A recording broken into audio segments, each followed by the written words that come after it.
Hindi na maglalaway sa Pinas, okay?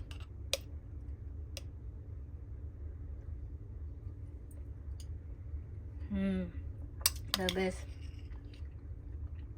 Yung tamis sakto lang.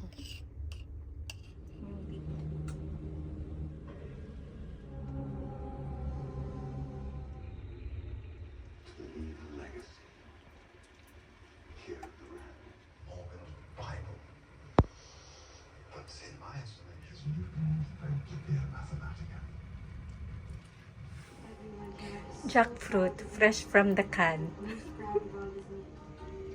Our sweet potato.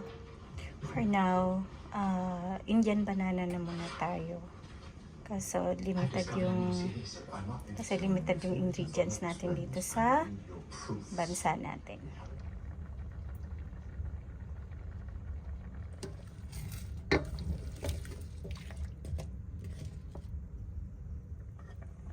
Okay, coconut milk, fresh from the can.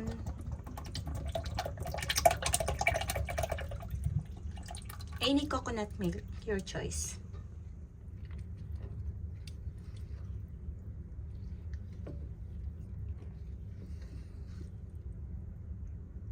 Halo-haloin lang para hindi dumikit yung sago.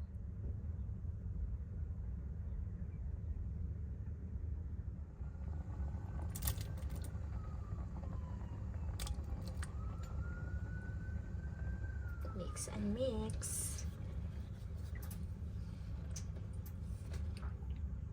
Sunod ko po ang Indian banana po yung gamit natin. Yun lang available ngayon na yung reason bakit ito lang yung available ngayon dito sa Middle East.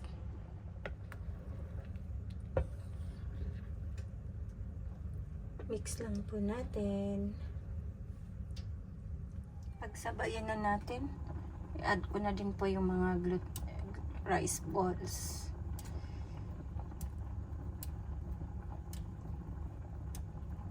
Okay. Ito yung bite size lang ang ginawa ko. Pero actually, lulubo pa ito mamaya.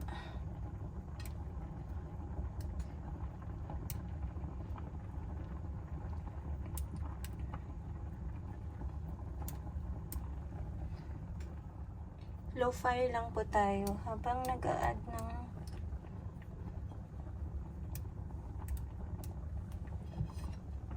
rice balls.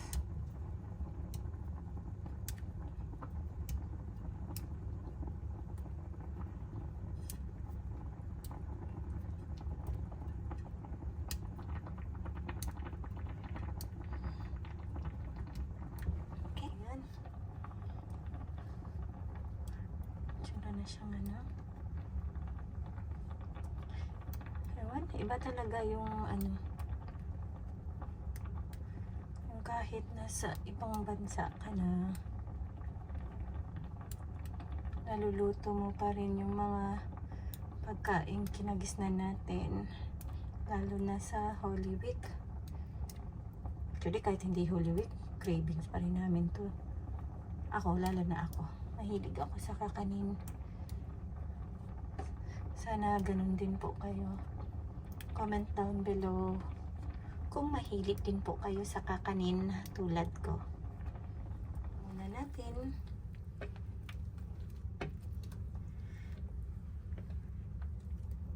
Isusunod na natin ang ating regular rice balls. Regular kasi wala siyang flavor added. Unlike nung una, may ube po siya. So, ito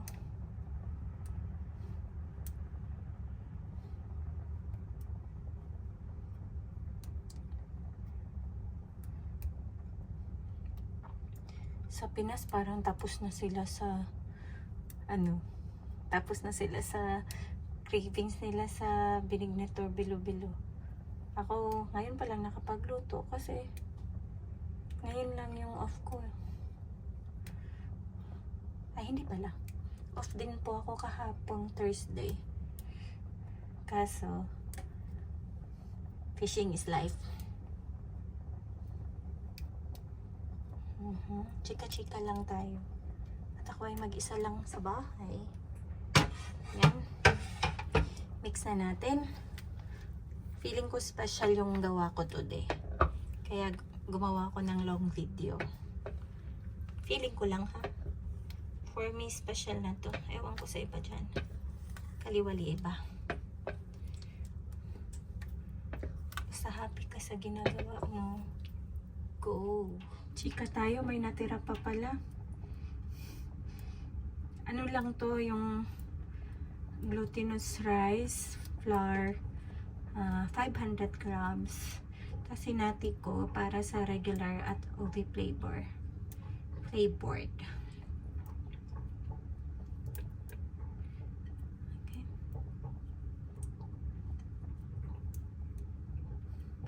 Kung napapansin nyo, hindi siya masyadong nakulo. Kasi, ano lang ang gamit ko? Low fire or low heat.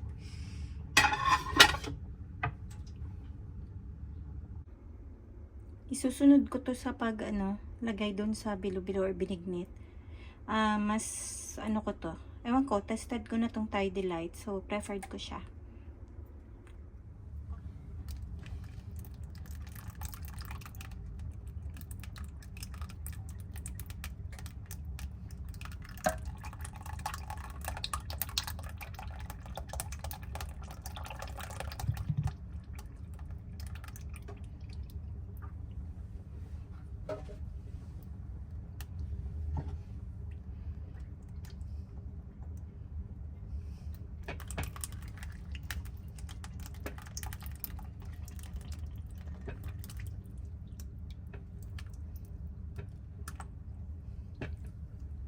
Halo-haloin.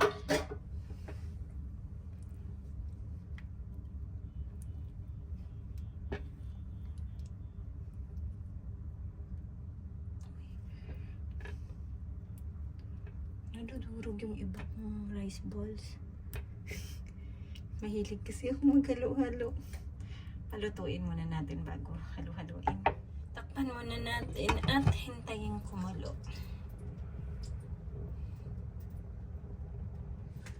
Natapos na ako sa paghugas. Hindi pa rin siya nakulo. Gusto ko kasing naghuhugas or malinis yung ginagalawan ko habang nagluluto. Lumulutang na yung natin. Ang balls.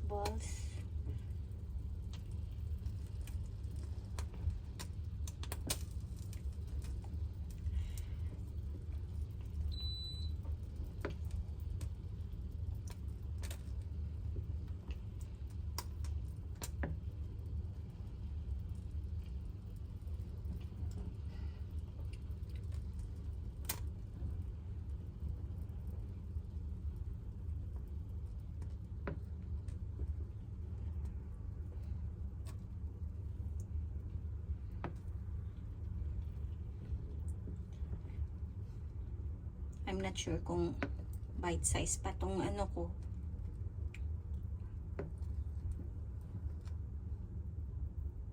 Rice balls. Yung iba magkadikit na sila. Sana all. Sweet. Hindi na mapaghiwalay. Kita mo yun? Pasensya na kung medyo overflowing yung natin. Ito na kasi yung pinakamalaking kaldero ko. At gusto ko yung medyo masabaw-sabaw na binignit or bilo-bilo. Binignit para sa mga Bisaya. Bilo-bilo or meron din silang halo-halo yata na tawag sa Tagalog. Meron ding iba pang tawag nito eh. Hindi ko na alam. Sampelot ba yun? Hindi ko sure ha. Comment down below.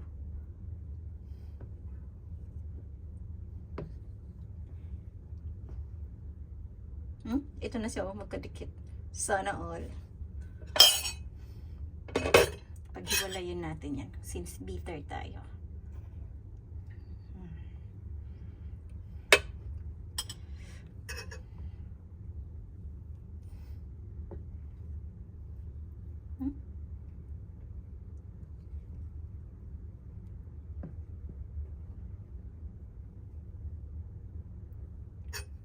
Sugar, oh honey, honey, you are my candy girl. Uy, so, napakamura ng asukal. Kahit pabuhusan mo to. Pero wag naman. Sweet na tayo eh. Hindi na kailangan ng added sweetness. Uy, malayo ako sa niluluto ko ha. Habang nagsasalita.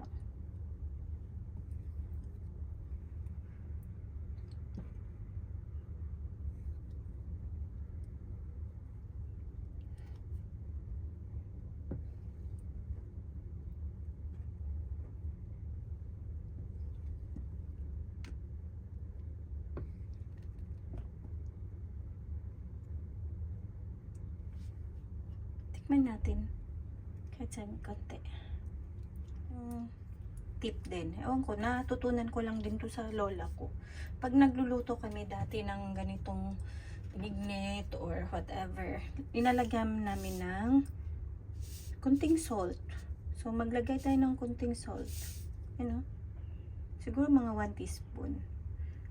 Tapos may friend din ako na kakilala na HRM grad. Pag nagluluto siya ng mga matamis, mga katulad nito, nilalagyan niya din ng salt. May explanation daw yan, ewan ko, para lumabas yata yung sweetness sa niluluto mo.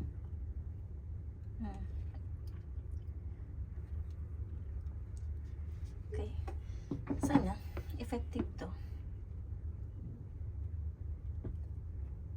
Pero natutunan ko na to sa lola ko pa dati. Nalagyan ng salt.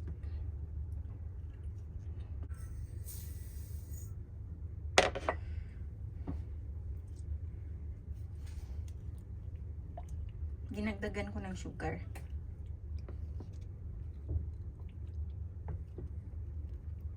Lami tayo. Looks promising.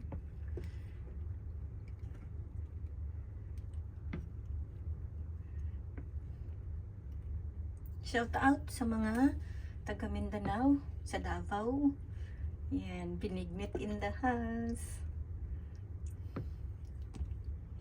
Lami kaayo. Mas lami pa nimo. Tikiman natin, tikiman. Tikiman. Okay, tilawan.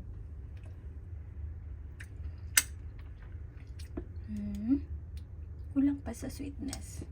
Konting-konti. Trip kong lagyan siya ng purple yam flavor. Dapat kasi ang gagamitin ko ube kondensada. Kaso nga, walay stock. Tulo na ka-shop akong gyatuan. Look at that.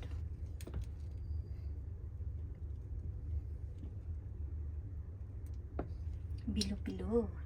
Binignit ni Tita Ruby. Okay, let's another taste test. Okay, use a spoon.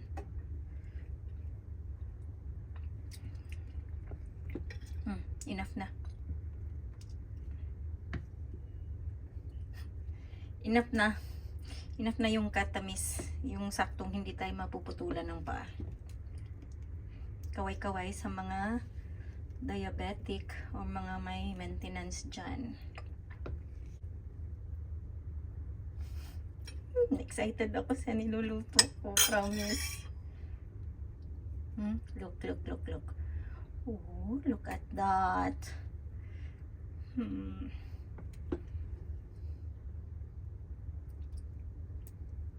Parang trip kong lagyan siya ng mag-sample ako sa isang maliit na bowl, tapos lagyan ko ng purple yam kung masarap ha. Bago ko lagyan ng diba? Kailangan nating mag-invento. Dapat authentic. Sorry sa daliri ko.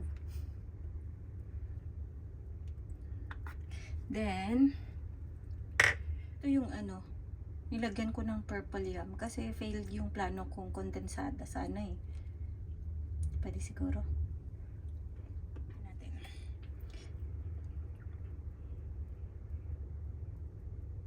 Sana effective.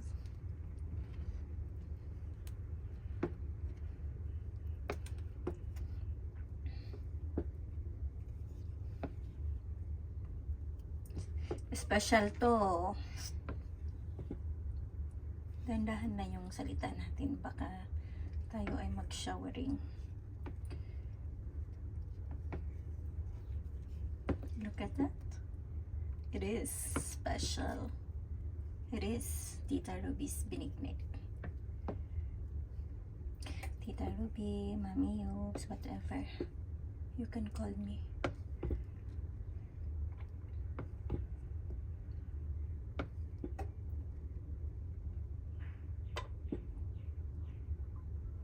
Pag may tiyaga, dapat ano ka, resourceful. O, diba mo, pati kamay ko may flavor. Dapat resourceful tayo. Kasi, limited ang ingredients natin. Ngayon, may special pilo-pilo.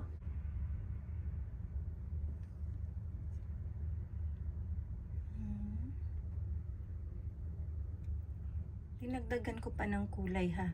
Actually, yung color ng ube, depende po sa preference nyo.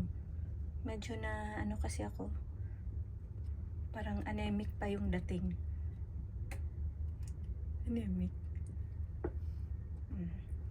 Kanya-kanyang trip yan. Look at that. Actually, special sa akin ang paggawa ng bilo-bilo. Kung yung mga nag-aral sa public school, naalala ko dati, sa tuwing Friday, kanya-kanya kaming dala ng ingredients. Tapos, gagawa kami ng binignit. Yun ang practice sa hindi siguro siya practice. Pero ewan, anong tawag ba dun? Pagka Friday, feeding program sa elementary school, dun sa amin sa public. Ay, masaya siya. Magluluto kayo ng ganito. Depende sa anong mapagkasundo ang lutuin sa school.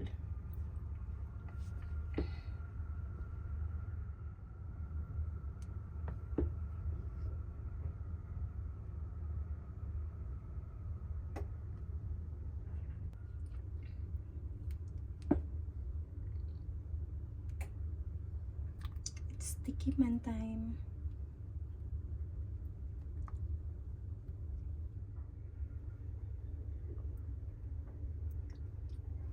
Look at that, the creaminess. Hindi na maglalaway sa Pinas, okay?